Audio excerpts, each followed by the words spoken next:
प्यारे मित्रों, बंधुओं, आप सभी का हमारे चैनल पे स्वागत है दोबारा से। ठीक है, आज मित्रों हम स्टार्ट करने जा रहे हैं झूठा सच उपन्यास है, जो कि यशपाल द्वारा रचित है। ठीक है, यशपाल आधुनिक हिंदी साहित्य के प्रमुख कथाकार हैं। राजनीतिक तथा साहित्यिक दोनों क्षेत्रों में क्रांतिकारी रहे हैं।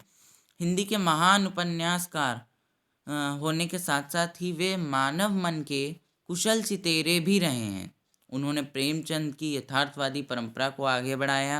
उनके उपन्यासों पर मार्क्सवादी विचारधारा का गहरा प्रभाव पड़ा है। मार्क्सवादी दर्शन से प्रभाववादी होने के कारण यशपाल अपने उपन्यासों में प्रत्यक्ष या परोक्ष रूप से वर्ग संघर्ष, क्रांति चेतना जैसे तत्वों को प्रस्तुत करते हैं।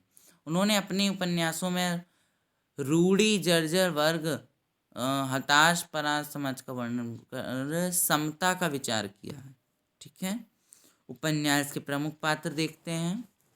जयदेवपुरी इस उपन्यास के प्रमुख पात्र हैं, जो भोला पांडे के परिवार का बेटा है। यह मध्य वर्ग का प्रतिनिधि पात्र है, जो अपनी सारी कमजोरियों के साथ उपन्यास में उपस्थित है। तारा जयदेवपुरी की बहन तथा उपन्यास के प्रमुख नारी पात्र है। संपूर्ण उपन्यास की कथा उसी के इर्द गिर्द घूमती है। वह एक प्रगतिशील सोच रखने वाली नारी पात्र है। कनक एक सम्मान परिवार की लड़की है। वह भी तारा कितना एक प्रगतिशील तथा नई सोच रखने वाली पात्र है। कनक जयदेवपुरी की पत्नी है और तारा जयदेवपुरी की बहन। इनके अतिरिक्त शीला सूद, डॉक्टर प्राणनाथ नैयर, पंडित गिरधारी लाल आदि। झूठा सच उपन्यास की मित्रों चलिए समीक्षा देखते हैं। ठीक है, टॉपिक हमारा वही चल रहा है, हिंदी उपन्यास। ठीक है, कोई नया नहीं स्टार्ट है। झूठा सच यशपाल का महत्वपूर्ण उपन्यास है, जो 2 भागों में विभाजित है। पहला भाग वतन और देश 1958 ईस्वी तथा दूसरा भाग देश का भविष्य। पहला भाग कौन सा है? वतन और देश। दूसरा भाग है देश का भविष्य, जो कि पहला भाग 1958 ईस्वी तथा दूसरा भाग 1960 में, यानी कि 2 साल के अंदर अंदर हो गया था। ठीक है, यह उपन्यास विभाजन के समय देश में होने वाली भीषण रक्तपात एवं मतलब जिस समय ना स्वतंत्रता के समय जो रक्तपात हुआ था, तो इस चक्कर में चित्र दिखाया गया है उस उपन्यास में। झूठा सच के प्रमुख पात्र जयदेवपुरी, उसकी बहन तारा तथा उसकी पूरी पत्नी कनक है। तो ये 1947 में भारत की आज़ादी के समय हुए भयंकर दंगे की पृष्ठभूमि पर लिखी गई है। भारतीय समाज में स्वतः मौजूद छुआछूत की निम्न भावना एवं सांप्रदायिक देवी, और ये इस तरीके से मतलब इसमें मित्रों ने यही दिखाया गया है। बाकी आप ही को पढ़ना है, लिखना भी है, नोट्स भी बनाने हैं। ठीक है, जो भी अत्याचार किए गए ना स्वतंत्रता के समय 1947 सन में, ठीक है, ये उसी समय का चित्रण करता है ये उपन्यास। ठीक है,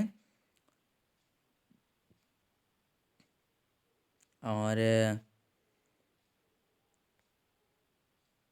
ठीक है, ये जो आप देख लीजिए ध्यान से, यह उपन्यास विभिन्न धर्मों एवं वर्गों में बैठे हुए जैन समाज के उत्थान पतन की सुविस्तृत गाथा है, जिसका चित्रण विभाजन को केंद्र में रखकर किया गया। विभाजन से पहले लोगों के मन में उत्पन्न होने वाली विघटनवादी भाव तथा विभाजन के बाद देश अथवा शासन संगठन में आवश्यक समर्पण एवं सूझबूझ में होने वाली कमी, अर्थात दोनों पक्षों पर सूक्ष्म दृष्टि रखते हुए इस उपन्यास का ताना बाना बुना गया है। ठीक है, और मित्रों, ठीक है, आलोच्य उपन्यास में जयदेवपुरी, तारा, कनक, पंडित गिरधारी लाल, डॉक्टर प्राण, ठीक है, शीला, उर्मिला तथा सोमराज सभी पात्र मध्यवर्गीय समाज के विभिन्न स्तरों का प्रतिनिधित्व करते हैं।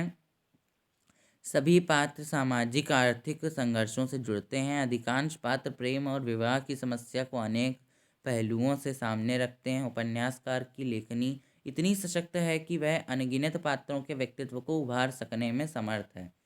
लेखक का विचार पक्ष कनक और तारा के माध्यम से अभिव्यक्त हुआ है। इस उपन्यास की महत्ता कुछ पात्रों के व्यक्तिगत सुख दुख, अवसाद, विषाद, मिलन, बिछड़ तथा जय पराजय के यथार्थ चित्रण में उतनी नहीं है जितनी वर्ष 1942 से लेकर 1952 तक देश में घटित होने वाली समस्त सामाजिक राजनीतिक चेतना की वह घटनाओं और संदर्भों के संयोजन में। ये मित्रों ना हिस्ट्री पर डिपेंड करता है, तभी थोड़ा सा बोरिंग भी लग रहा हो कुछ लोगों को, सबको नहीं, कुछ लोगों को।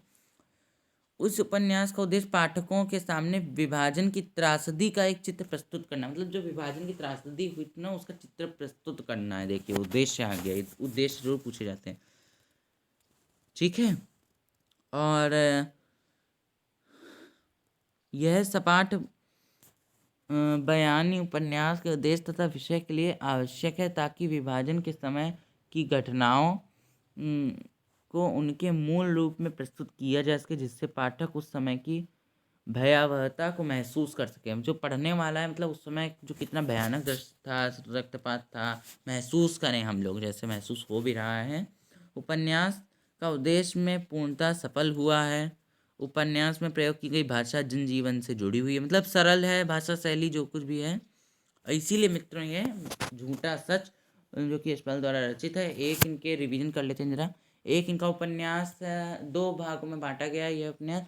एक तो है देश का भविष्य जो कि